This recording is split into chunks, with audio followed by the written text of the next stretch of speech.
Fala galera, tudo bem? Mais uma vez aqui com vocês, um prazer enorme, né? A gente começar essas nossas aulas. Eu espero que eu possa colaborar de alguma forma aí para o seu aproveitamento na prova, né? Que você venha ter sucesso nela e que ela venha acontecer da melhor maneira possível. Sempre lembrando, né, que você pode sempre mandar para mim questionamentos, que eu sempre responderei para vocês no máximo de tempo que eu puder, beleza? Bom, pessoal, uma coisa muito importante na prova de vocês, especialmente na prova do Enem, é compreender não apenas o conteúdo, mas saber ler a prova. A prova do Enem, ela é uma prova que ela exige do aluno uma excelente leitura de texto, porque muitas das vezes é muito comum encontrar de A a E, por exemplo, 2 ou 3 respostas que, poxa, a gente marcaria como correta. Mas minha dica é, qual é a única que faz sentido com o enunciado? Então essa é minha dica para vocês e eu espero que nessas nossas aulas e nos nossos exercícios a gente consiga fazer isso da melhor maneira possível. Tá bom? Beleza? Tranquilo? Além disso, nos nossos vídeos de resolução de exercícios, eu irei trabalhar com vocês com músicas, com imagem. Algumas imagens vão subir aqui também nos nossos vídeos, para que você consiga também ter uma leitura imagética das coisas. Beleza? Bom, então, na nossa primeira aula de Sociologia, a preocupação inicial aqui é querer, sobretudo, entender o que é a Sociologia. Sociologia é um estudo novo, é uma ciência nova. Sim, ela é uma ciência, a gente já conversa sobre isso. Quando eu falo que ela é nova, ela tem pouco mais de 2 séculos. A questão é para que serve a Sociologia ou o que é a Sociologia. E a gente traz a definição aqui. A Sociologia, como um todo, não é apenas o estudo da sociedade. É o estudo do homem e da realidade. Quando eu falo que é estudo do homem e da realidade, são as ações que o homem faz e aquilo que se relaciona com a convivência dos homens em sociedade, em grupos. Então a sociologia, ela não apenas estuda, por exemplo, modelos de família, modelos de Estado, modelos de agrupamento, mas ela estuda também feitos exercidos pelo homem. Por isso que a gente coloca a realidade aqui.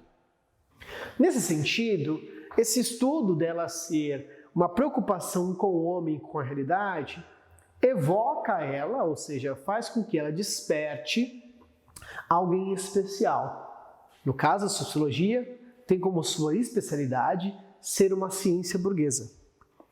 E por que uma ciência burguesa? Aí você pensa, Biro, porque ela estuda as elites? Porque ela estuda a favor das elites? Não. Ela é tida como uma ciência burguesa porque a gente vai dizer que ela surge após revoluções burguesas. Essas revoluções burguesas ocorreram no século XVIII. A Revolução Industrial, na segunda metade do século XVIII. A independência dos Estados Unidos, também conhecida como Revolução Americana, aconteceu em 1776 e a Revolução Francesa em 1789. Esses 3 episódios marcam conquistas da classe burguesa. A burguesia, ela surge ainda na Idade Média, a gente conversa um pouco disso lá em filosofia, e lentamente ela vai empreendendo conquistas. Porque a burguesia deseja participar dos processos políticos, deseja participar das questões econômicas de uma forma mais livre. Então ela surge na Idade Média, ela é a razão da ocorrência do Renascimento. O Renascimento acaba na Idade Moderna, ele começa na Idade Média, acaba na Idade Moderna. Do Renascimento a gente vai ter navegações, do Renascimento a gente vai ter um pensamento econômico diferente do pensamento medieval. Então lentamente a burguesia está fazendo conquistas. Essa burguesia vai dar origem ao iluminismo, que ocorre no século XVIII. E foi por causa do iluminismo que essas 3 importantes revoluções aconteceram. Então essas 3 revoluções sinalizam a vitória da burguesia sobre, por exemplo, a nobreza, sobre o clero. Era necessário então, amados, pensar em uma ciência que estudasse a sociedade. Porque as demais ciências, elas estavam sendo utilizadas a cargo da burguesia. A química, por exemplo, que vocês aprendem no ensino médio, ela se consolida depois dessas evoluções, ou dentro dessas evoluções. Pensem que se não fosse a química, os conhecimentos químicos e físicos, como é que o homem iria fazer a Revolução Industrial? Ela seria inviável. A biologia também. A biologia ela se consolida mais após as revoluções burguesas. Ou seja, a gente tem mais profundidade na química, na física, na biologia. A gente precisa entender como que a sociedade está lidando com isso. Ou a gente precisa criar uma ciência que seja perfeita para compreender a sociedade. Porque biologia, química, física e outras ciências não nos ensinam comportamento, não nos ensinam ética, não nos ensinam moral, não nos ensinam a viver em grupo. Essas ciências que são válidas ensinam outras questões para a gente, são mais técnicas, são mais metódicas, possuem regras, algumas exceções, sobretudo a biologia, vocês sabem disso.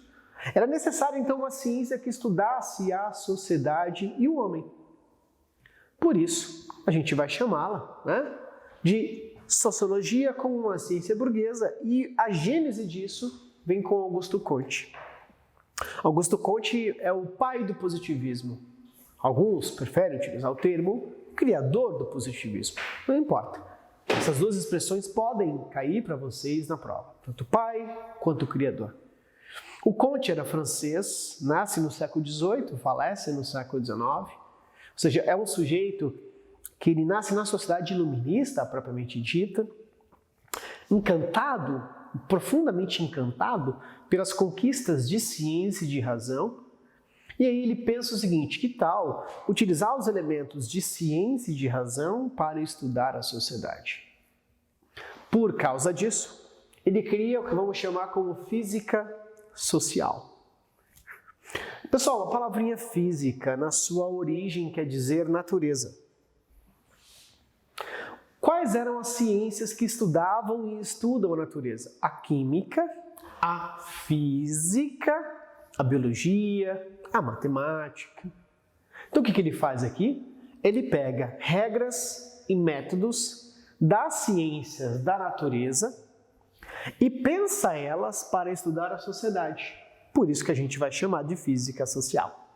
O positivismo tem esse outro nome, tá? Então pode ser, como já foi de conhecimento, provas que perguntam o seguinte: o positivismo foi influenciado ou teve inspirações ou utilizou-se de regras e métodos de outras ciências? A resposta é sim. O que o Comte queria fazer, na perspectiva dele, é criar a ciência perfeita. A ciência que conseguisse concatenar, isto é, juntar, aquilo que se dizia sobre a natureza, aquilo que se dizia sobre a humanidade, física social. Nesse sentido, pessoal, a gente vai dizer que o Comte, por ter essa herança iluminista, ele vai valorizar muito nessa física social os atributos da ciência e da razão. E não só ele valoriza esses atributos, mas ele procura enxergar como isso aconteceu ao longo do tempo. Então ele desenvolve o conceito de estados. Para ele, pessoal, a humanidade se constituía e se constituiria em degraus. Onde o degrau inicial da história da humanidade, ou seja, desde que o homem, na sua convivência com a realidade, igual a gente acabou de conversar aqui, desde que o homem começou a dar sentido à vida. Eu sempre gosto de conversar com os meus alunos, Pensem quando que o homem passou a entender o que era a morte. Quando, de repente, num processo evolutivo, as pessoas simplesmente caíam e ele passou a perceber que as pessoas não estavam dormindo só. Ele demorou para dar conta de que talvez aquela pessoa estivesse morta. E aí ele pensa, caramba, se isso aqui é o fim, o que é isso? Ou seja, se o indivíduo caiu, morreu, o que é vida? E mais que isso, para onde ele vai? Então, por causa disso, lentamente o homem inaugurou o primeiro modelo de vida em sociedade, que é o teológico, ou teocêntrico. Isto é, o homem explicava a vida só pelo divino ou pelos divinos. Isso não é apenas no Ocidente, isso é no mundo como um todo. À medida que o homem naturalizava cada mais o religioso ou o teológico, e passava, no entanto, a ter algumas transformações aqui na realidade, passava, por exemplo, a refletir sobre o sagrado aqui na realidade, o homem avançou para o estado metafísico, que seria o estado 2. O que seria o estado metafísico? Seria um estado que ele assumiria uma característica intuitiva mais racional. Intuitiva tem muito a ver com essa questão do supranatural, da subjetividade. Uma coisa muito importante para vocês. Gente, do teológico para o metafísico, levou muito tempo. Uma coisa que é muito importante para a gente dialogar aqui, eu com vocês, e é uma coisa que eu sempre faço, a questão do copo meio cheio e o copo meio vazio. Se no metafísico o homem está menos teológico e um pouco racional, quer dizer que alguma coisa está se perdendo e alguma coisa está se avolumando. Então se perde a questão do sagrado, se avoluma a questão da razão. Chegaria no terceiro estado, que é o estado positivo.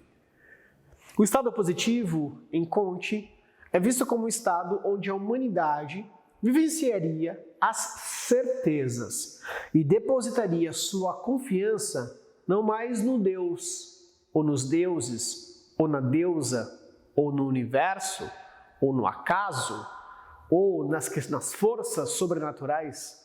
O homem, no estado positivo, seria totalmente angariado, se apoiaria na razão e na ciência.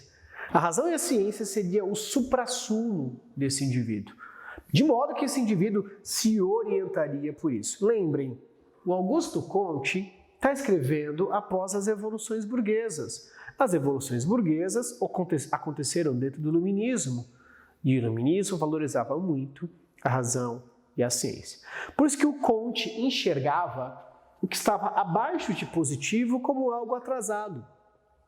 Por isso que o Comte, inclusive, criticava as religiões no campo tradicional. Para Augusto Comte, essas mudanças de um estado para o outro não foram assim, abruptas ou abruptas. Essas mudanças, de um para o outro, ocorreram mediante uma estática e uma dinâmica. Perceba que o Comte compara a estática e dinâmica com conceitos físicos. Ele se utiliza dos conceitos físicos. Vocês aprendem isso em física. Olha a física social se manifestando. A estática, a gente sabe muito, quer dizer, você sabe mais do que eu, porque eu não sou a melhor pessoa em física, Mas estática, um corpo estático implica um corpo parado, a dinâmica implica um movimento. Então, essa contradição é algo, na verdade, complementar. Contradiz, complementa. Contradiz, complementa. Ou seja, a mudança se dá no repouso. O repouso leva à mudança. Voltando para cá, olha aqui. Uma sociedade organizada, ou seja, uma estática, dinâmica, estática, dinâmica, estática, dinâmica. Então perceba que a gente só tem um movimento porque existe uma ordem. Não é à toa que um dos termos que a gente usa para estática e dinâmica é ordem e progresso. E o termo ordem e progresso é lema da nossa bandeira. E a ideia de ordem e progresso no Brasil, que é uma perspectiva positivista, e o positivismo tem bastante influência, não só na nossa maneira republicana de ser, porque nós nascemos assim, mas sobretudo nos nossos ensinamentos, um exemplo disso, por que a gente grava datas, por que a gente grava nomes de heróis? Porque o positivismo enxergava a história como algo linear, aqui ó, linearidade. A gente precisa entender o passado para pensar o presente. O presente é processo direto desse passado. Por isso que o positivismo vai instaurar no Brasil novos heróis como Tiradentes. Por isso que o positivismo vai lá pegar os símbolos religiosos e transformá-los em símbolos nacionais. Aproveita o senso de comunidade entre os indivíduos. Pois bem, o lema da bandeira Ordem e Progresso, que é de matriz positivista, teve no Brasil como um dos principais propagadores Benjamin Constant, uma figura importante do Exército, ocupava um alto cargo na hierarquia do Exército, professor do Exército Brasileiro. E através do Benjamin Constant e do pensamento positivista, a gente vai ter duas coisas, não só no Brasil, mas também no Ocidente. Primeiro, a valorização da República, porque na República, reles, coisa pública de todos, coisa de todos, implica que o poder político não seria mais pela tradição, como era, por exemplo, o imperador, mas seria pela razão, como é o voto. Por isso que a República no Brasil, e sobretudo no século XIX, nos países iluministas, nos países ocidentais, é de matriz positivista. Além disso, pessoal, o positivismo no Brasil trouxe a religião positiva, que é uma das conquistas, uma das garantias dos positivistas.